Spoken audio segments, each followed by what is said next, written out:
Què fan? Què fan les dones a pagès? Doncs fer moltes coses. Encara quan veuen una dona dalt d'un tractor encara se'ls hi fa com estrany. Tu, una dona, porta la màquina? Doncs sí, jo porto la màquina.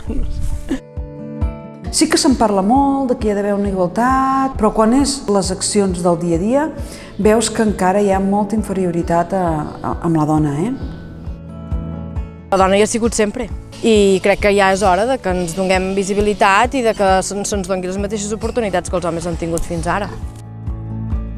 La dona em sembla que treballa més amb el sentit de cuidar les persones i cuidar les coses del seu entorn amb un sentit més qualitatiu que quantitatiu.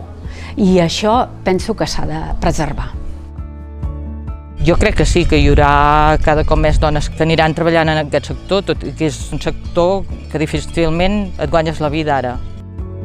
Un pagès o una pagesa hauria de tenir el mateix valor que un enginyer de Silicon Valley. Això ho va dir una persona molt important i em va quedar gravat.